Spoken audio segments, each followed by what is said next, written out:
Hello dear students, today's topic is force and pressure class 8 chapter 11 और इस part में हम डिस्कस करेंगे प्रेशर और प्रेशर के साथ साथ pressure exerted by air and water और लास्ट में हम डिस्कस करेंगे activities. Pressure, the force acting on a unit area of a surface is called pressure. कि फोर्स एक पर्टिकुलर यूनिट एरिया पर अगर एक्ट होता है तो इसे कहा जाता है प्रेशर। तो इसका मीनिंग ये हुआ कि अगर एरिया बढ़ता है, इंक्रीज होगा, तो प्रेशर होता है रिड्यूस। तो यहाँ पर दो एक्टिविटीज़ हैं। In activity 1 pushing A nail into A wooden plank, कि हम एक आयरन नेल को पुश करते हैं वुडन प्लैंक में। आयरन नेल का जो टिप है वो आगे से काफ़ी नैरो होता है और इस नैरो की वजह से ये इजीली इंसर्ट होता है वुडन प्लैंक में। क्योंकि एरिया है काफ़ी रिड्यूस लेस, तो प्रेशर क्या हो जाएगा, high. And in second activity the round cloth on head of A porter increase the area of contact of the load with their head. तो आप डायग्राम में देख सकते हैं कि एक पोर्टर और ये अपने हेड पर लगा के रखता है एक क्लॉथ, और इस क्लॉथ का पर्पज़ होता है कि ये सरफेस एरिया को कर देता है इंक्रीज। तो जब सरफेस एरिया इंक्रीज होगा तो जो लोड है इसका प्रेशर हो जाता है कम। इसीलिए आप लोगों ने ऑब्जर्व किया होगा the shoulder bags are provided with broad strip reduce pressure. की जो हमारे स्कूल या कॉलेज के जो बैग हैं उनकी शोल्डर बैग की स्ट्रिप ये होती है काफ़ी वाइड, और इसके पीछे भी यही कॉन्सेप्ट है कि ये इंक्रीज करता है सरफेस एरिया को, तो प्रेशर होता है रिड्यूस।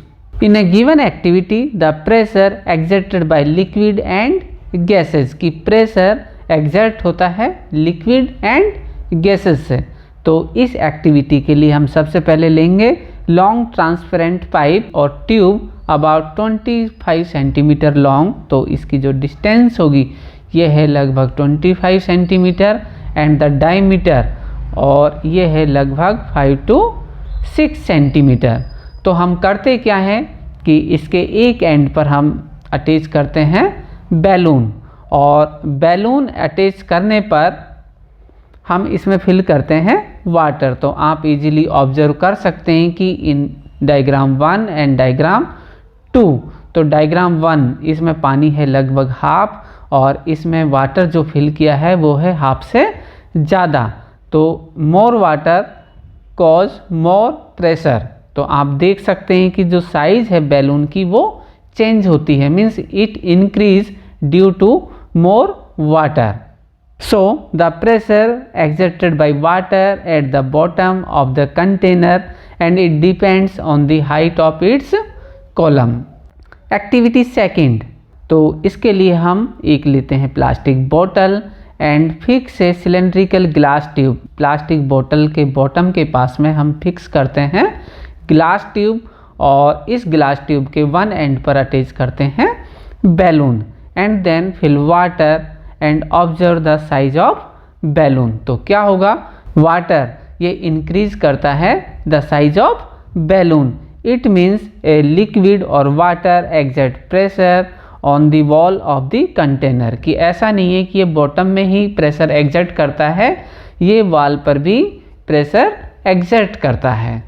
इन नेक्स्ट एक्टिविटी, तो इसके लिए हम अगेन एम्प्टी प्लास्टिक बोतल लेंगे and drill 4 holes all around near the bottom of the बोतल। तो आप देख सकते हैं एक बोतल है और इस बोतल के चारों तरफ हमने एक सेम हाइट पर 4 होल किए हैं और इसे फिल करते हैं हम वाटर से। तो जब हम वाटर से फिल करते हैं तो ऑब्जर्व करते हैं कि जो डिस्टेंस है वाटर कैरी करता है फ्रॉम बोतल टू सरफेस, ये चारों पोर की इक्वल होती है।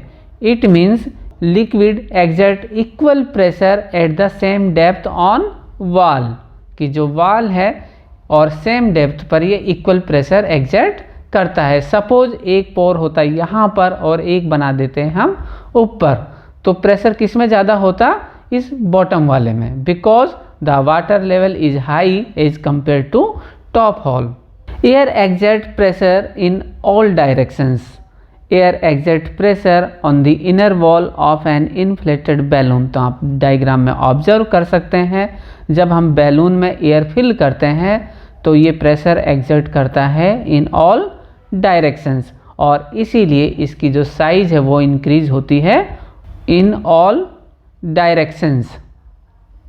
It means air exert pressure in all directions. Our next point is atmospheric pressure. Here we know what is atmosphere. Air around us, की air जो हमारे चारों तरफ है, या फिर envelope of air is known as atmosphere, कि हमारे चारों तरफ जो भी air है इसे कहा जाता है atmosphere। तो ये जो atmosphere है ये किसका बना हुआ है? गैसेस का, मीन्स एयर का, और ये कॉज करता है प्रेशर, और इस प्रेशर को कहा जाता है atmospheric pressure. The atmospheric air extend up to many kilometres, लगभग 700 किलोमीटर। तो ये अर्थ है और इसके सरफेस पे हम रहते हैं, तो यहाँ से लेके अप टू 700 किलोमीटर तक एयर मिलती है, और एयर की मैक्सिमम डेंसिटी कहाँ होगी? इसके सरफेस पर। It means the pressure exerted by air is known as atmospheric pressure, and atmospheric pressure is the force of gravity on air in a column of unit area। कि ये हमने एक column बनाया है, और इस कॉलम पर जो एयर है, एयर का एक पर्टिकुलर प्रेशर इस पर एक्ट करता है, और ये एक्ट करता है due to gravity. In this activity we will learn about magnitude of atmospheric pressure, कि एटमॉस्फेरिक प्रेशर की ताकत कितनी होती है। तो इसके लिए हम लेते हैं एक रबर शकर, और इस शकर में से हम रिमूव करते हैं एयर को, और जब हम एयर रिमूव करते हैं तो एयर रिमूव करने के बाद इसे हम अटैच करते हैं पर्टिकुलर प्लेन सरफेस पर। तो प्लेन सरफेस पर इसे अटैच करने से होगा क्या है कि इसके साथ अटैच हो जाता है, और अटैच होने के बाद में ये इजीली इससे अलग नहीं होता है। तो अब क्या हो कि अब हम इसे अलग करना चाहें तो अलग इस वजह से नहीं होता है क्योंकि इस पर अप्लाई होता है बाहर से एटमॉस्फेरिक प्रेशर, और अगर हमें इसे अलग करना है तो जो अप्लाइड फोर्स है, जो फोर्स हम लगाएंगे वो इस एटमॉस्फेरिक प्रेशर से क्या होना चाहिए? Enough to overcome the atmospheric pressure. तो हम इस शकर को ऑफ कर सकते हैं from surface. If the area of my head were 15 into 15 centimetre, head का जो एरिया है लगभग 15 into 15 centimetre, and how much force air will exert on my head. तो इसे कैलकुलेट करने के लिए हम मल्टीप्लाई करते हैं 15 इंटू 15 सेंटीमीटर, और इससे जनरेट होता है force of gravity on object of mass about 225 kg। तो इसका मीनिंग ये हुआ कि इस हेड पर वजन है कितना? 225 किलो। अब होता क्या है कि इतने वजन से हमारा जो हेड है वो क्रश नहीं होता है। रीज़न यह है कि जो फोर्स ऑफ ग्रेविटी है जो इस कंटेनर पर है वही इक्वल फोर्स अप्लाई होता है एटमॉस्फेरिक प्रेशर हमारी बॉडी के अंदर। मीन्स इस वजह से बॉडी के अंदर और इस पर एटमॉस्फेरिक प्रेशर होता है इक्वल, और इक्वल होने की वजह से इस प्रेशर से हम क्रश नहीं होते हैं, और ये बना के रखता है balance of pressure from outside. Our next important extended learning activity is horse pulling the hemisphere। Otto von Guericke एक जर्मन साइंटिस्ट थे और इन्होंने 17th सेंचुरी में इन्वेंट किया a pump to extract air out of a vessel, कि इस vessel से हम एयर को बाहर निकाल दें। एयर को बाहर निकालने का मतलब है कि हम यहाँ बना देते हैं वैक्यूम, इसमें एयर नहीं है, और एयर निकालने के बाद में इन दोनों को हम कर देते हैं जॉइन। जब ये जॉइन होते हैं होलो मेटेलिक हेमिस्फीयर, और इसकी साइज़ कितनी है? लगभग 51 सेंटीमीटर।